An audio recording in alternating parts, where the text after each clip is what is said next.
My name is Mara Ellison. I'm 26 years old. I rent a one-bedroom apartment just outside of Denver, the kind with beige walls, thin carpet, and a view of a parking lot instead of mountains. I work at support for a healthcare software company, mostly remote.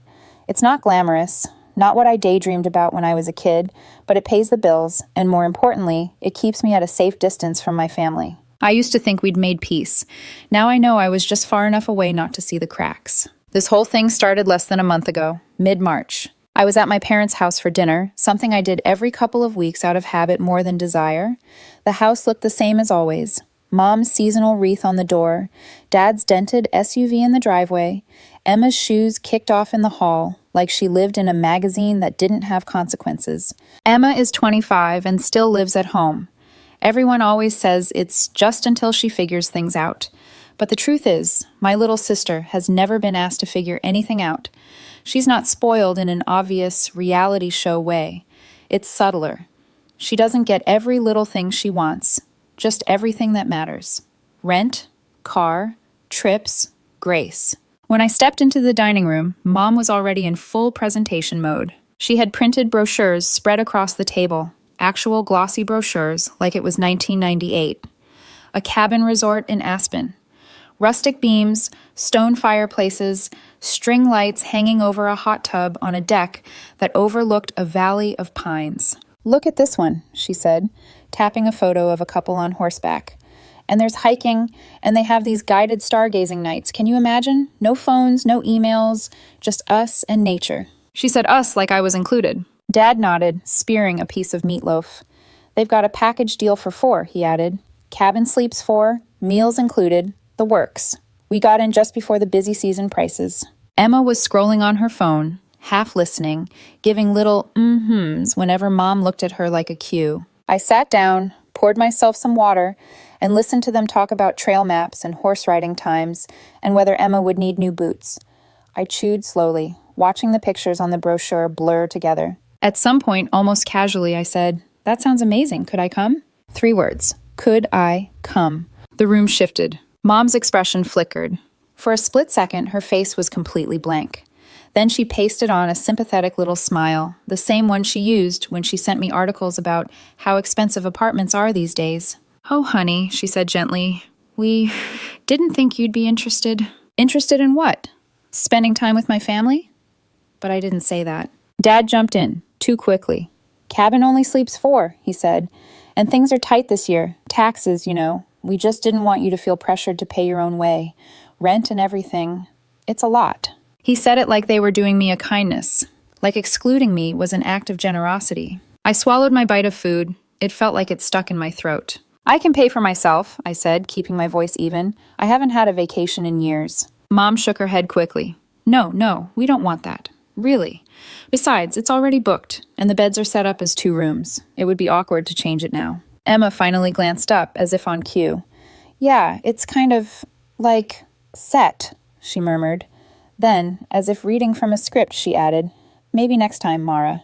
There was never a next time, not with them. I sat there, forcing a smile, feeling something small and stubborn inside me crumple. "Okay," I said, "sure, no worries." We finished dinner. Mom talked about travel-size shampoos. Dad made a joke about needing a break from civilization. Emma snapped a picture of her food for her story, but didn't tag me. I washed the dishes while they moved to the living room to watch a movie. I listened to them laugh through the wall and tried not to hear the soundtrack of my own childhood in it.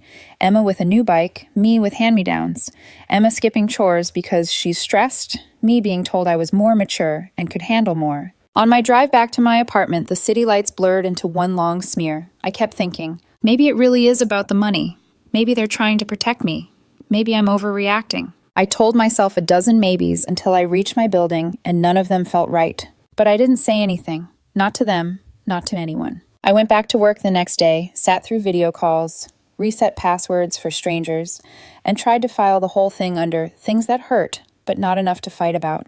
A week later, on a Wednesday night, I found out just how wrong I was. I was eating leftovers at my desk, half watching some mindless show on Netflix, when I flipped open Facebook on my phone. I don't even know why. Habit, boredom, masochism. At the top of my feed was a new post from my mother. A photo of a cliff in Colorado. Blue sky, mountains, pine trees, and 4 figures standing at the edge of the overlook. My mom, my dad, Emma, and Zach. Emma's boyfriend. He had his arm around Emma's shoulders, her head tilted against him, both of them grinning like an ad for a credit card rewards program. The caption read, "Our family and our dear daughter with her new boyfriend. Family together." My thumb froze over the screen. It wasn't just that they went without me. I knew they'd go. The trip was booked. It wasn't even that they'd had fun. I wanted them to have fun. It was the caption. Our family. Family together. They'd made room. Just not for me. They'd said the cabin only slept 4. They'd said money was tight. They'd said they didn't want me to feel pressured. But there was Zach, a guy Emma had been seeing for, 2 months? 3? The quiet, polite type who said, "Nice to meet you," and shook my hand the first time we met. I liked him. I still kind of did, which somehow made it worse. If they had asked me, "Hey, is it okay if we invite Zach?" I probably would have said yes. They didn't ask. They just replaced me and wrote a caption about how complete the family felt. I didn't comment, didn't like it, didn't send a question mark or a passive-aggressive emoji. I just closed the app, stared at the dark reflection of my own face on the blank TV screen, and let that sentence carve a hole in me. Our family. A week after they came back on a Monday night, there was a knock at my door. Not the buzzer from the lobby, an actual knock. I wasn't expecting anyone. I opened the door and there they were, Mom, Dad, and Emma, all 3 of them crammed in the hallway like a sad version of their vacation photo. Mom's hair was frizzed and unbrushed. Dad looked like he hadn't slept in days. Emma's eyes were ringed with mascara smudges. I didn't say hello, I just waited. Mom started talking immediately, words tumbling over each other. Their SUV had been stolen and later found stripped in a parking lot. Dad had put money into a can't-miss business deal with an old friend, money borrowed from his retirement that turned out to be a scam. Emma had tried to help cover some expenses with her credit card and maxed it out. Everything was falling apart. They needed help. Just for a little while, Mom said. We need a place to crash until things stabilize. Maybe a small loan. You're so good with money, Mara. You're responsible. We're just in a tight spot. I thought about the brochure on the table, the spa photos I never saw because I wasn't there, the caption, "Our family." And I realized something simple and brutal. I was only family when they needed a landing pad. My voice came out quieter than I expected. No. Mom blinked. What? No, I repeated. You can't stay here. I'm not giving you money. Dad frowned. Mara, don't be ridiculous. We just need... I heard what you need, I said. My answer is no. The hallway felt smaller, the air thicker. Emma stared at me like she'd never really seen me before. They looked at me as if I'd thrown them out into a blizzard. For years, I'd been the reliable one, the fixer, the one who said yes. This time, I closed the door. They didn't knock again. For the next 2 days, my phone stayed eerily quiet. No messages, no passive-aggressive texts, no guilt-laced voicemails. Nothing. I told myself they were embarrassed. I told myself maybe this would be their wake-up call. What I didn't know was that the silence wasn't an ending. It was an inhale. And something ugly was about to exhale right back at me. For 2 days after I told them no, my phone stayed as still as a stone. No group texts, no guilt trips, no, we need to talk. Even Emma's Instagram went dark. That, more than anything, felt wrong. My sister treated her story like a heartbeat. Brunch photos, dog selfies, blurry sunsets with song lyrics pasted over them. She posted when she woke up, when she went to bed, when she breathed. Now, nothing. For a little while, I let myself believe the nicest version of the story. Maybe they were embarrassed. Maybe they'd taken my no as a hard but necessary boundary. Maybe this would be our pivot point. They'd stop leaning on me, we'd all cool off. Maybe, in a few weeks, we'd talk like adults. That fantasy lasted until Friday morning. I was halfway through a ticket at work, walking a nurse through reinstalling a driver, when my phone buzzed with a text from an unknown number. Unknown. Hey, it's Zach. Can we talk? I stared at his name, floating there like a ghost. I hadn't seen him since before the trip, since before the family together caption, since before he took the spot that was supposed to be mine. I wrote back, me. Yeah, when? Zach, tonight, after work? I can come by. Part of me wanted to say no, to slam that door too. But curiosity won. Me. Okay, 7? Zach, I'll be there. He showed up at 7 on the dot. He looked smaller somehow, not physically, just deflated. He held his keys so tightly his knuckles were pale. Hey, I said, stepping aside, come in. He sat on the edge of my secondhand couch like he was afraid of taking up too much space. I offered him water. He shook his head. I won't take long, he said. I just needed to be honest with you about some things. and I didn't want you to hear them from Emma or your parents. I braced myself for what I wasn't sure. I didn't know you weren't invited on the trip, he blurted out. I swear. I studied his face. He looked genuinely ashamed. What did you think? He rubbed the back of his neck. Emma said you were busy, that you had a big project at work and couldn't get away. Your mom said you'd probably be on your computer the whole time anyway. That sounded exactly like something my mother would say. Like I was an appliance, not a person. I only realized something was off when she posted that picture, he continued. The family together one. You weren't in it. And when you liked it but didn't comment, she said you were being dramatic. I hadn't even remembered liking it. Must have done it on autopilot. He glanced toward my kitchen, where a small stack of medical bills still sat rubber-banded together. And then, he said quietly, they came back from the trip. You told them no when they showed up here. That morning they told me you had betrayed the family, that you'd turned your back on them. That's one way to describe saying no, I said dryly. They asked me to stay, he said. Said they needed help until things stabilized. I'd been dating Emma for, 3 months? And suddenly I was sleeping on their couch, paying for groceries. He laughed, but it sounded nervous, thin. At first I thought, okay, it's temporary. I care about her. I can help for a bit. But then your mom cornered me in the kitchen one night and started talking long-term. My stomach tightened. Long-term? Yeah, he said. Marriage. Kids. She pulled out a photo album. Actual pages of Emma as a baby. Sat me down at the table, flipped through them like a salesperson walking me through model options. Imagine what your kids will look like, she said. I winced. I could almost see it. Mom's soft voice weaponized. Emma hovering in the doorway, pretending to be embarrassed, but watching him too closely. I told her I wasn't ready, Zach said, that I didn't even know your extended family yet. And she said, well, you're living with us. That makes you family. There it was again. That word they tossed around like a lasso to pull people in and tie them to obligations they never agreed to. I started feeling like I'd accidentally joined a cult, he admitted.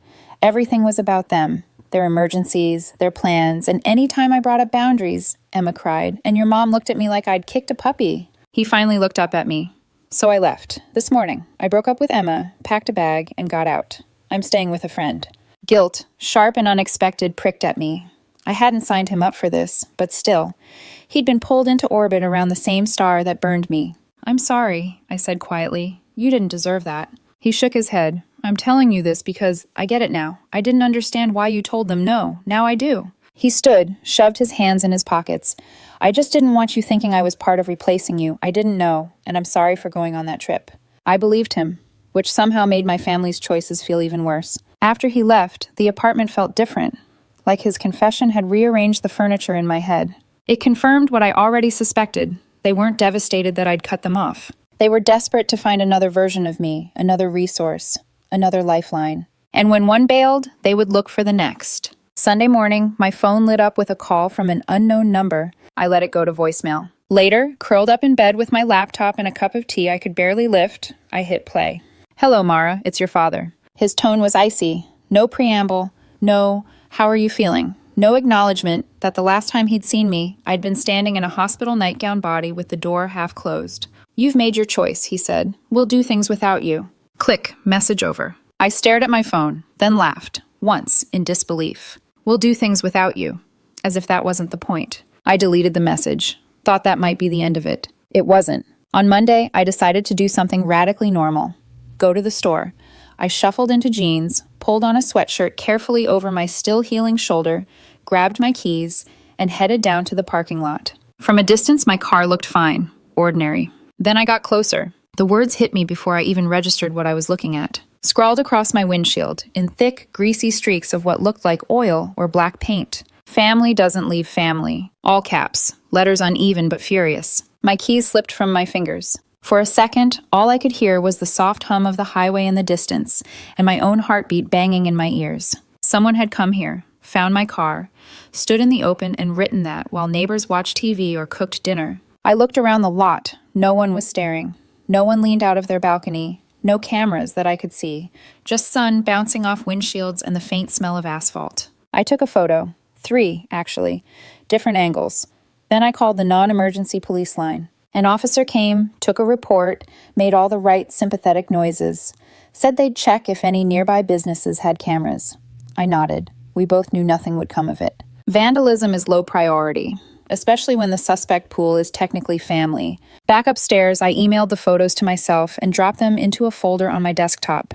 I named it something simple. Family. An hour later, my bank app pinged. Flagged activity. Unusual access attempt from a device in your hometown, it said. Please confirm whether this is you. It wasn't. I clicked no. Probably a coincidence, I thought. Maybe. But the timing was neat. The windshield, then the bank. Someone was angry that I'd pulled the plug. Someone wanted to scare me back into line and, failing that, get one more withdrawal on the way out. I sat on the edge of my bed, fingers steepled in front of my face, ribs aching as my breath turned shallow. There was a version of this story where I called them, where I yelled, where I demanded answers and apologies and explanations. I didn't choose that version, because this wasn't a misunderstanding anymore. This was escalation. They had drawn their message on my car, tried to crawl back into my accounts. And in doing so, they'd given me the clearest picture I'd ever had of who they really were when they weren't being fed. If they wanted a war, I wasn't going to fight it emotionally. I was going to fight it tactically. No more confronting, no more crying, no more begging them to see me. Instead, I opened my laptop. If they were willing to cross legal lines, then I needed to find the places where they'd already done it. I started with my credit report. And as the screen populated with old accounts and inquiries, my eyes landed on one line item I hadn't thought about in months. A 2022 loan, opened in my name, co-signer, my father. My vision narrowed. I remembered the confrontation, his dull denial, the way he'd folded when I mentioned a lawyer, his promise that he'd pay it off, that he'd take care of it. I had let it go. Now I saw it for what it really was. Not a one-time mistake, a roadmap. And this time, I was going to follow it. Not to bail him out, but to pull the whole thing into the light. When I clicked open the old loan account, the page loaded slowly, as if even the website braced itself. There it was, a loan I never signed for, years old, still open, still accruing interest, and still tied to my social security number. Back in 2022, when I accidentally found it on a soft credit pull, I'd been stunned. I remembered the confrontation, how my dad blinked at me with false confusion, like a bad actor pretending not to understand his own lines. "I don't know how that happened," he'd said. "You must have forgotten. It's no big deal. Don't make this into drama." Then, when I mentioned it involving a lawyer, he switched masks instantly. "Mara, please, I'll fix it. I'll pay it off. Don't escalate this. Families handle things privately." I'd been younger then, more trusting, more desperate to believe his version of events than my own instincts. I dropped it. Now, that old instinct to protect him was dead, buried under oil-smeared threats on my windshield. I took screenshots of every page, then opened a new email to the loan company's fraud department. I wrote, "I did not authorize this account. My signature was forged. This was done without my knowledge or consent." Then I attached an affidavit template my lawyer friend sent me and signed it digitally. She owed me a favor, and she filled in the legal language for me. Within the hour, I got a response. "We have opened a formal investigation. This account is frozen pending verification." Frozen, just like I had frozen the other accounts. Except this freeze was going to hit much harder. 3 days later, my phone buzzed. A photo from Mom, a letter from the bank, then a voicemail. "Mara, why would you do this? We're your family. Family forgives. You can't ruin your father's credit. It will destroy us. Please call me, please." Her voice cracked strategically, splitting the difference between anger and victimhood. I knew the tone well, the tone she used when she wanted something big. I listened once, deleted it. Emma posted a vague, dramatic Instagram story the same evening. Betrayal hurts most when it's from those you trust. White text, black background, aesthetic misery. If she'd replaced the word trust with fund, it might have been accurate. But the real shift happened when I drove out to see my grandfather. My dad's father lives 40 minutes north of the city in a small house that looks like it was carved out of stubbornness and old pine.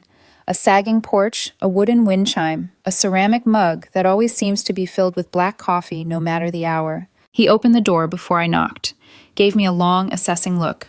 "Took you long enough," he said. We sat on the porch, the wood groaning under our weight. I hadn't visited in over a year. Not because I didn't want to, but because my father preferred to keep things simple, which really meant keep Mara away from anyone who might tell her the truth. I told Grandpa everything. Not just the last few days. The everything, everything. The Aspen trip, the Facebook post, the knock on my door, the lies, the windshield, the attempted bank login, the loan fraud from 2022. He listened silently, leaning back in his chair, fingers drumming on the armrest in an arrhythmic pattern. His eyes, pale and sharp, hardly moved. When I finished, his mouth twitched. "You know," he said, "men like your father didn't last long in 45. Grandpa served, though he rarely talked about it, but he'd always been machine precise when it came to reading people. Big mouths, no discipline, no honor, the kind who'd sell you out to save his coat. I let the words sink in, because hearing someone else say them, someone who'd known my father his whole life, felt like having a puzzle piece dropped into place. Then he did something I didn't expect. He stood, shuffled inside, and came back with a file folder, old, fraying at the edges. He handed it to me without explanation. Inside, copies of documents, dates highlighted, signatures circled, proof that my father had falsified income on a veterans grant application, proof that he had used fake employment records, proof that he had never closed the account he'd promised to take care of. Grandpa watched me flip through it, expression unreadable. I kept those in case he ever tried something stupid with the VA again, he said. Looks like he did. Then he leaned forward. You let them come crawling, but don't let them forget the mud on their knees. A shiver ran through me. Not fear, but clarity. The kind you feel when you realize you have someone on your side who will not waver. I can help, he added. Push some buttons. Quietly. I swallowed. Not yet. But I didn't say no. Later that week, Mom texted again. This time it wasn't tears or guilt or manipulation. It was an invitation. Mom, we want to meet. Just talk. Clear the air. Just us. You, me, Dad. They didn't know I already had something else planned for that day. And they definitely didn't know I'd invited someone else. Someone who knew their tricks long before I ever did. The diner I chose was deliberate. Neutral ground. Quiet. Corner booth with visibility from all angles. Not too public, but public enough to keep things civil. I arrived early, slid into the booth, and ordered nothing but water. The condensation pooled under the glass in a perfect ring. At 6:03 p.m., they walked in. Mom first, purse clutched too tightly. Dad behind her, jaw set, eyes darting. Emma last, wearing sunglasses indoors. Dramatic, even for her. They slid into the booth like this was a family dinner, like I hadn't spent days documenting their sabotage. Mom started, Mara, this has gotten out of hand. We're family. Family forgives. This whole thing is just misunderstandings. Bad timing. Dad didn't speak, which was unusual. He always liked to control the narrative. Today he looked like someone waiting for a verdict. They offered to let it all go if I stopped escalating. Stopped investigating. Stopped pushing. Stopped being inconvenient. I let them talk. Then I leaned forward. Do you remember the loan application where you claimed to be active military? I asked my father. The one where you doubled your income? His entire face froze. Mom gasped. Emma's jaw fell open. I kept going. I sent them the real numbers, and your actual DD-214. Mom opened her mouth, but nothing came out. Dad looked like someone had reached into his chest and squeezed. I stood to leave, and that's when a shadow fell across the table. My grandfather, arms crossed, expression like stone. Dad's face drained of color. He hadn't seen his father in months, not since Grandpa cut him off financially long before I ever did. Grandpa spoke without sitting down, loud enough for nearby tables to hear. You always thought you were smarter than everyone else, he said, but being smart doesn't mean being honest. Then he turned to me. I'm glad you didn't turn out like him. He walked out, no theatrics, no backward glance. I followed him. Behind us, my parents sat silent in that booth, as if the walls had shifted and they no longer knew their lines. And that was the exact moment I realized. I wasn't fighting them anymore. I was outgrowing them. I didn't hear from them the rest of the night after the diner. Not a text, not a call, not even one of Emma's cryptic story posts. I figured they needed time to regroup, rewrite the narrative in whatever way made them feel less exposed. I didn't expect the fallout to begin less than 48 hours later. The first crack, the frozen business. On Wednesday morning, I woke up to a short message from my grandfather. Grandpa, check the filings. That was it. No hello, no punctuation.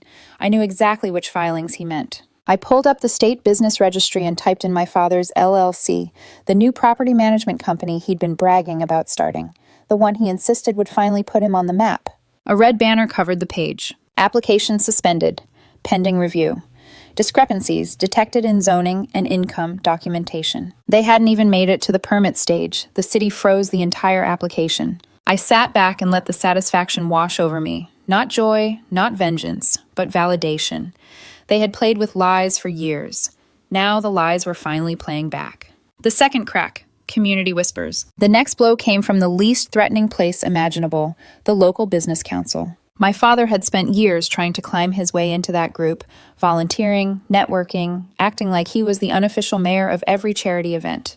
He needed their approval, like oxygen. By noon, he'd lost his volunteer position. A community post had surfaced somewhere, anonymously forwarded, containing screenshots from my folder. The PA loan documents, the mismatched income statements, the veterans grant discrepancies. No commentary, just proof. Someone in the comments recognized his name. From there, the council didn't need explanations. They distanced themselves immediately. I didn't post the screenshots publicly under my name, but I didn't need to. This town circulates gossip the way other places circulate air. When I checked Facebook later, my mother's profile had vanished. No more inspirational memes or baked potato selfies. No long paragraphs about our sweet family. Gone. Emma posted a crying selfie instead, black and white, captioned, "People show their true colors in hard times." I didn't comment. Of course not. Let her audience guess which colors she meant. She'd always been good at implying things without saying them. The third crack. Emma's debt comes due. Zach texted me that evening. One line, nothing else. Zach, want to help with something poetic? I asked what he meant. He sent a picture of Emma's credit card statement, designer bags, concert tickets, a spa retreat the same week they told me they were barely surviving. All of it charged to a card in Zach's name. He was furious. Not at me, at them. He gave me permission to forward everything to her collection agency. So I did. I emailed them a comprehensive breakdown of her spending habits, her current place of employment, and her history of maxing out credit lines while avoiding payment. The agency responded within hours. Account frozen. Wage garnishment initiated. Emma called me 6 times that night. I didn't answer. Her last voicemail was a shaky, breathless whisper. "How could you do this to me?" I almost laughed out loud. The hypocrisy didn't even sting anymore. It just sounded like a script she'd memorized without understanding the lines. The final crack. The house. The next morning, Grandpa called. "I took care of it," he said. "Care of what?" I asked. "The house." I froze. Not many things scare me. This did, because Grandpa didn't joke. He explained plainly. "This house has never belonged to your father. It was mine. I let him live there. That's over." Dad had taken out a second mortgage on the house, without Grandpa's knowledge and using forged deeds claiming that he owned the property outright. When the bank reached out to confirm the documents, the call went straight to Grandpa. And instead of covering for his son, he handed them the actual deed. His voice when he told me this was steady, but underneath it was something colder. Enough is enough. He moved the entire property and the acreage around it into the newly updated family trust. The trust that now listed only me as the beneficiary. Not Emma, not Mom, not Dad. And because Dad had used false documents, the second mortgage was considered fraud. Within 4 days, they received a formal notice. Vacate property in 30 days. Mom texted me a picture of the notice with a caption. "Why are you doing this? We're family. Family forgives." I stared at it, then turned my phone face down on the table. Family forgives. Where was forgiveness when I was excluded from the vacation? When my spot was given to a 2-month boyfriend? When my windshield was vandalized? When they tried to break into my bank account? When they used my social security number? No, family doesn't forgive abuse. Family doesn't excuse manipulation. Family doesn't bury their own under debt. Families that care don't need forgiveness, because they don't treat you in ways that require it. The letter Grandpa burned. On the 29th day of their eviction period, my parents didn't call. They didn't show up. They didn't yell or beg.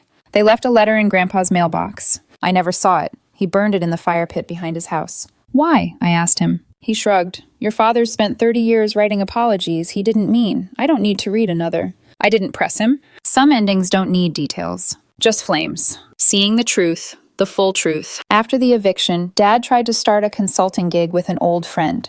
It faded almost immediately. Emma went back to retail. Mom went offline, except for the occasional lurking alt account someone always spotted. People around town whispered, not because I told them anything, but because my dad's empire had always been built on smoke and charisma. Once the wind shifted, there was nothing left to hold it up. And then came the strangest twist of all. A woman emailed me. My father's former assistant from 2 jobs ago. She said, "I thought you should know. Your father has another child. A half-brother, from an affair while Mom was pregnant with Emma." Suddenly, everything made sense. Why Emma was the golden child. Why I was always the outlier. Why Dad treated me like a reminder of something he'd rather forget. I never told Emma. I doubt I ever will. Some truths are medicine. Some are poison. The knife. Grandpa and I sat on his porch one evening as the sun dipped behind the line of pine trees. He brought out a box. Inside was an old hunting knife. Worn handle, nicked blade. "This was your great-grandfather's," he said. "Used it to cut ropes when the barn caught fire in 42. Sometimes you gotta cut things loose before they pull you under." He placed it in my hands. You did good, Mara. You didn't just get out. You finished it. I didn't respond. I just nodded, because he was right. And finishing it was the only way anything else could begin.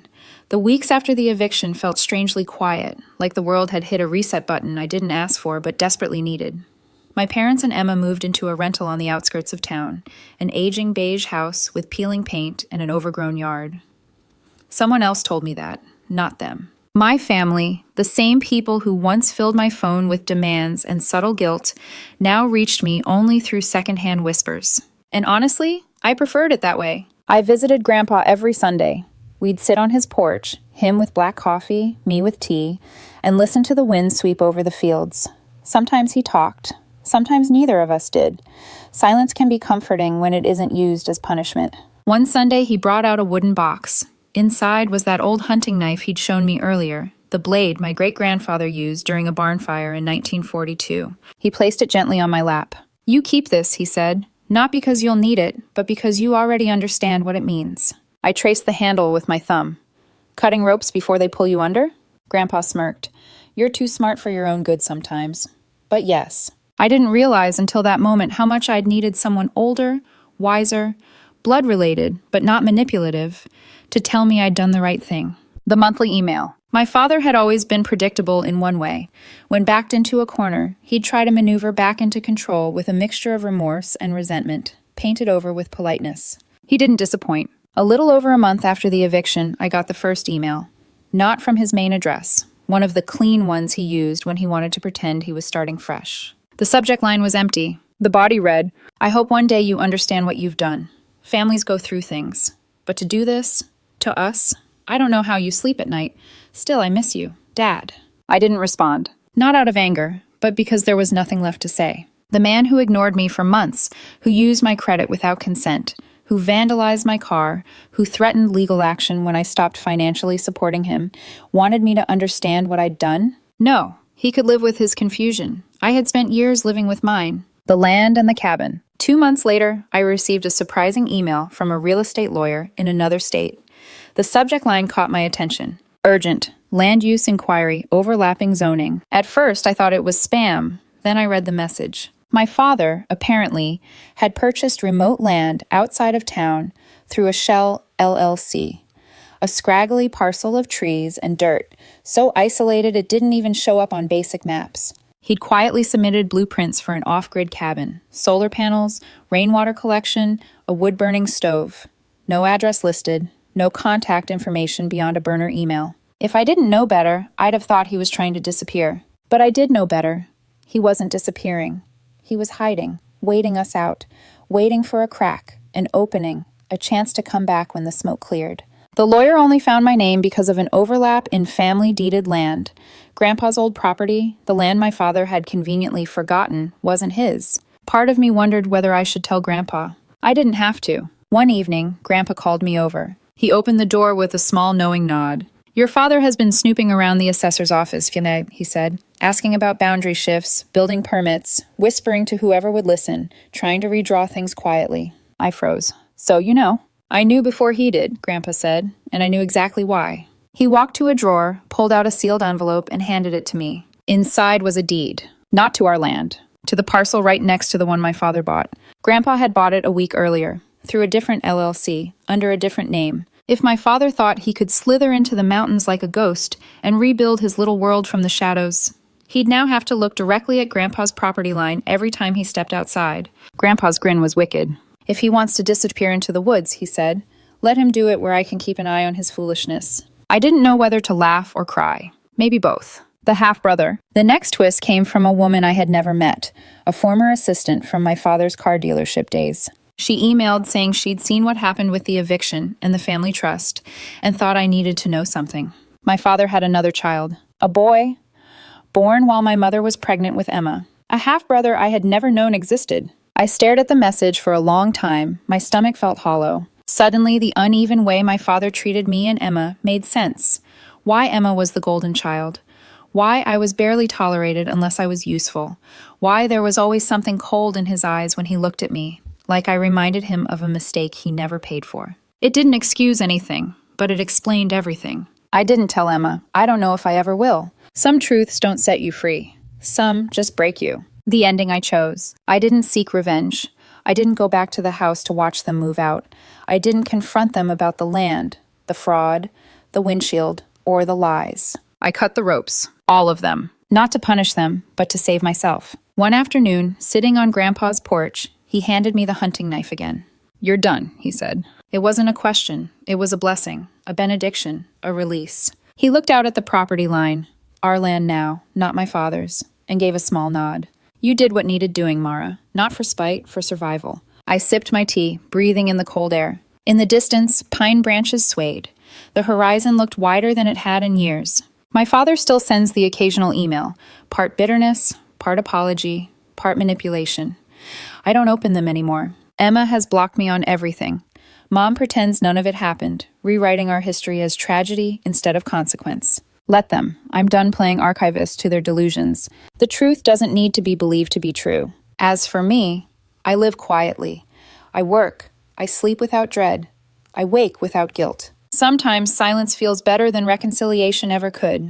This wasn't revenge, it wasn't cruelty, it wasn't pettiness. It was choosing my own life. And for the first time, I am finally free.